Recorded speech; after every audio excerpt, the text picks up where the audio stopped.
HPC, which is what we've been talking about so far today mainly. And I might sneak in another buzzword, serverless. I was going to sneak in unikernels as well, but I won't. So then, anyway, that's me. That's where I work. The probably interesting thing there is that was 650 million when the pound actually had some value, which it doesn't anymore.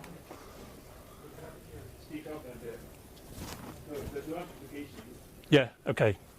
So the first point to make is that I think, in my experience, the traditional model of HPC, where you've got a big cluster, it's quite expensive, you've got maybe restricted set of users, that's coming under increasing pressure from funding bodies. So in the past I've had to do cost comparisons of would it be cheaper if we did this on AWS or Azure or Google Compute. So funding bodies are complaining. We also see that kind of complaint inside organisations. Again, they're on the golf course and they hear about the cloud and say, why can't you use the cloud? Isn't that cheaper? And then you get research groups who they've got a 3-year project, and then with 2 months to go, they suddenly need to analyse all their patient data, and they need 10,000 cores to do it. And you're not going to procure a new 10,000 core cluster in 2 months. So can we use the cloud?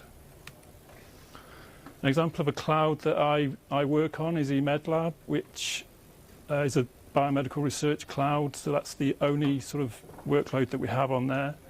6,000 cores, 5.5 petabytes of storage. It's a consortium of organisations around London and South East England. And one of the guiding principles is that the data methods and expertise must be shared amongst the users. It's using OpenStack and GPFS. Whoops. So GPFS is a very traditional sort of fast file system that you would find in lots of HPC clusters along with Lustre.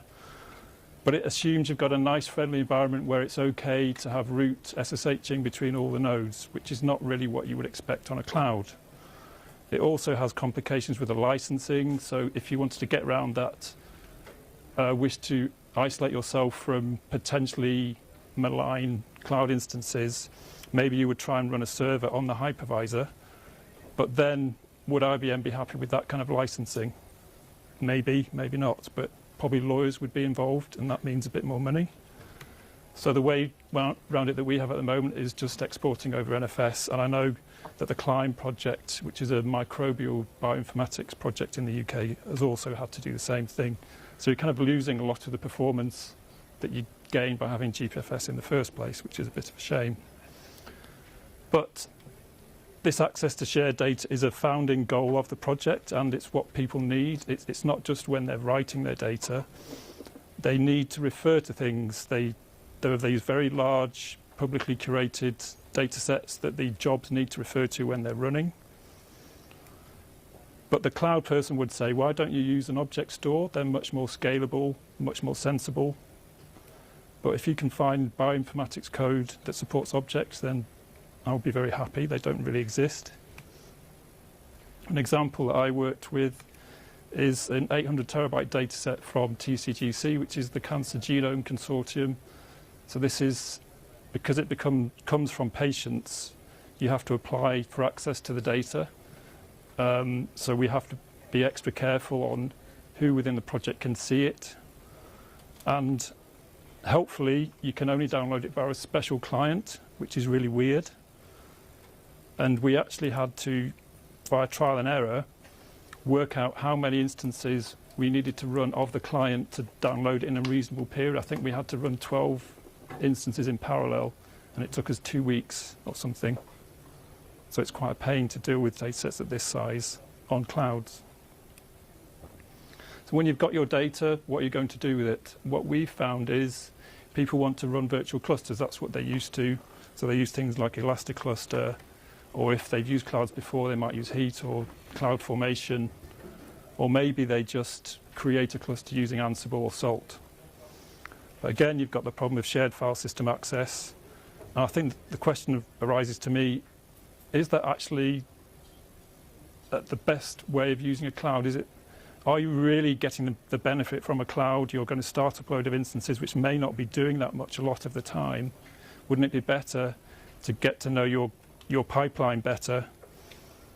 And maybe there's one step where you're hardly doing anything, but then you need to spin up another 10, then get rid of the 10, get another 5. But people don't tend to know their pipelines in that level of detail. And I think the reason that people sort of rely on this crutch of the cluster is it goes back to the mindset that you have of, oh, you've got a cluster, it's got to be used all the time. You've got to have sort of 90% utilization of your cluster, irrespective of whether you're actually doing work that's worth doing. So conversely, you get people who get frustrated by some of the performance disbenefits that you get with clouds because of all the layers of indirection in the I/O.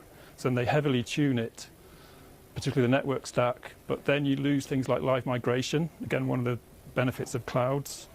And I think you also, when you're going down that road, you lose the flexibility and the kinds of workloads we're talking about in this room today, the big data workloads, the increasing wish that people have to integrate, say, in my field, you might have sequencing data, but maybe you want to integrate that with mass spectrometry data, with electron microscopy data. So what is more important there, I think, than the raw sort of single-threaded performance is getting the software working together. That's the sort of time gain that you're going to get, I think. I've also found that people are particularly focused on snapshots. As soon as they've got something working on the cloud, they say, okay, can we make a snapshot of that just in case it goes wrong? But then what are you going to do with this snapshot? What if there's a bug in OpenSSL, as if that could ever happen, and they need to upgrade it? Who's keeping track of which images are being used where? Who really knows what's inside the image?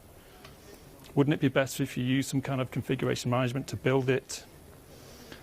And I've seen, I was at the OpenStack meetup in London this week, and people were criticising OOO because that's image-centric. They were saying, we'll just use OpenStack Ansible instead. I think I've said all that already. So this is a slide that I'm quite happy to nick because it, turning into microservices, which is what you're supposed to do for containers, if the input is not good, the output may not be good either. So I think it's very good that we in this community look outside ourselves for fertile ideas, but bear in mind that the mindset that people have in these startups in Shoreditch and the constraints they have is very different from what we have in the scientific community. How mature is the support for scientific applications in containers? I mean, Singularity and Shift are very good projects, but with things like the Docker file and the Singularity files, are they really great formats for describing what you need? Maybe, maybe not. And aren't containers a bit rubbish anyway, because you still need to run a server, and who wants to do that? You should be using Apache Lambda, Google Cloud Functions, or OpenWhisk and Fission. But I don't see any input from the scientific community into those yet, so I think we need to start engaging with the serverless developers. And as a counterexample to all that doom and gloom, when in my previous job at Imperial College, when I was working on the CMS experiment, when they had cloud resources, because they had a very mature environment, they said, oh, that's nice, we've got 13,000 cores, we can use those, because they've already got all the tools to move data around, to keep track of what data is where. They've already got accounting tools, so they know which users are running what.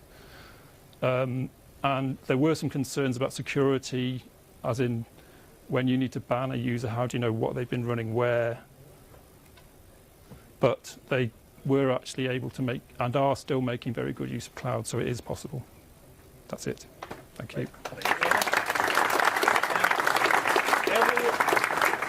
Every lightning talk gets one question, so one question, and the lucky winner gets picked by the speaker. So any questions? Just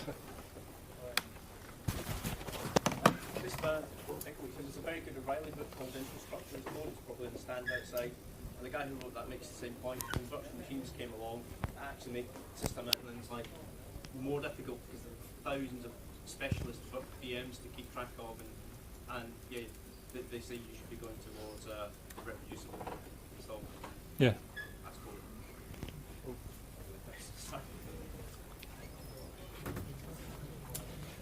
All right, so thank you.